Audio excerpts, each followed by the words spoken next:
जिंदगी में चुनौतियां तो आती ही रहती हैं, है ना। कभी कोई जज करता है, कभी हम फेल हो जाते हैं, कभी ना सुनना पड़ता है। तो सवाल ये है कि इन सबके बीच मजबूत कैसे बना जाए। आज हम इसी का ब्लूप्रिंट समझने वाले हैं कि इमोशनली अनब्रेकेबल कैसे बने। तो जब भी कोई मुश्किल आती है, तब असल में होता क्या है?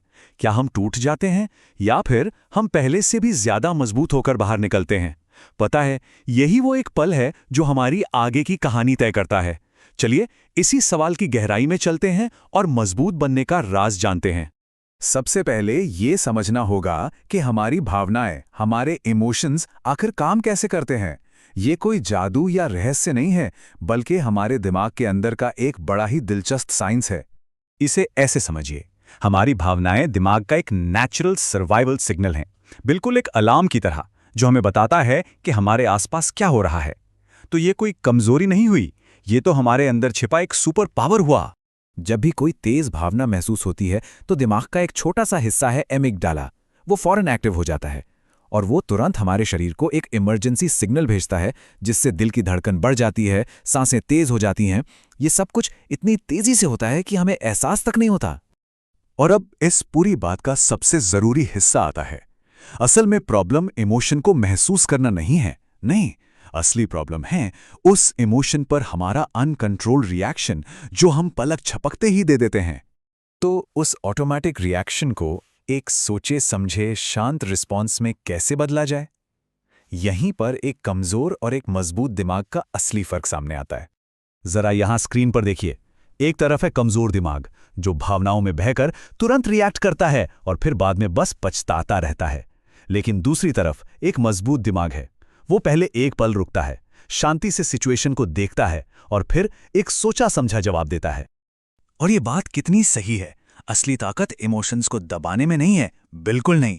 असली ताकत तो उन्हें समझने और सही दिशा देने में है। तो ये सब बातें सुनने में तो बहुत अच्छी लगती हैं, लेकिन सवाल ये है कि इन्हें असल जिंदगी में कैसे उतारा जाए। फिक्र की कोई बात नहीं, इसके लिए एक बहुत ही प्रैक्टिकल और पावरफुल 5 स्टेप कंट्रोल सिस्टम है। और ये पूरा का पूरा सिस्टम एक बहुत ही सिंपल लेकिन कमाल की पावरफुल चीज से शुरू होता है, और वो है सिर्फ 10 सेकंड।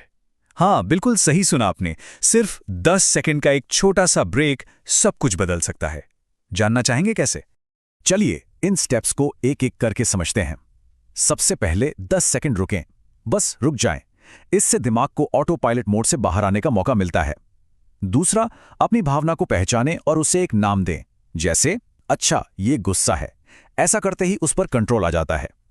तीसरा, अपनी सांसों पर ध्यान दें, इससे शरीर शांत होता है। चौथा, खुद से वो बड़ा सवाल पूछें, क्या ये बात 5 साल बाद भी इतनी ही जरूरी होगी? ये हमें एक बड़ा नजरिया देता है। और आखिर में, तुरंत जवाब देने की जल्दी ना करें, थोड़ा समय लेना हमेशा समझदारी होती है। लेकिन एक मिनट, ये सिस्टम सिर्फ जानने के लिए नहीं है, ये बिल्कुल जिम जाने जैसा है। कोई भी सिर्फ वजन उठाने के बारे में पढ़कर मजबूत नहीं बन सकता, उसे वजन उठाना ही पड़ता है। इमोशनल कंट्रोल कोई टैलेंट नहीं है जो किसी को जन्म से मिलता है, ये एक स्किल है जिसे प्रैक्टिस से बेहतर बनाया जा सकता है। और दिमाग को मजबूत बनाने के लिए कोई पहाड़ नहीं चढ़ना है, ये बहुत ही आसान सी प्रैक्टिस है। रोज सुबह उठकर चेहरे पर ठंडा पानी डालना, या किसी मुश्किल टॉपिक पर बात करना, या फिर रोज कोई एक ऐसा छोटा सा काम करना जो थोड़ा अनकंफर्टेबल लगे। ये सब धीरे धीरे हमारी सहनशक्ति को एक मसल की तरह मजबूत बनाते हैं। और यहीं से एक सीधी सी बात निकल कर आती है, जब हम हर वक्त बस आराम और कंफर्ट जोन में रहते हैं, तो हमारी इमोशनल मजबूती भी धीरे धीरे कमजोर पड़ने लगती है। ठीक एक ऐसी मसल की तरह जिसका इस्तेमाल ही ना हो रहा हो। लेकिन अच्छी खबर यह है कि इसका उल्टा भी उतना ही सच है। जब हम जानबूझकर कंट्रोल के साथ खुद को थोड़ी सी मुश्किल में डालते हैं, तो हमारी असली ताकत बढ़ती है। यही मेंटल स्ट्रेंथ बनाने का सीक्रेट है। तो क्या इस आइडिया को आदत में बदलने के लिए तैयार हुआ जाए? ये 21 दिन का चैलेंज लेकर देखिए। रोज एक अनकंफर्टेबल काम करें, दिन में कम से कम एक बार अपने रिएक्शन को कंट्रोल करें और रात में उस पर सोचें। मैं यकीन से कह सकता हूं, 21 दिनों में एक कमाल का बदलाव महसूस होगा। तो आखिर में बस एक बात याद रखनी है, मजबूत होने का मतलब ये नहीं है कि कोई भावना ही ना हो। नहीं, मजबूत होने का मतलब है अपनी भावनाओं पर हमारा कंट्रोल हो। तो अब सवाल यह है कि अगली बार जब जिंदगी किसी चुनौती से हमारा सामना कराएगी तो हमारा चुनाव क्या होगा? एक जल्दबाजी भरा अनकंट्रोल्ड रिएक्शन या एक सोचा समझा शांत जवाब? फैसला हमेशा हमारे हाथ में है।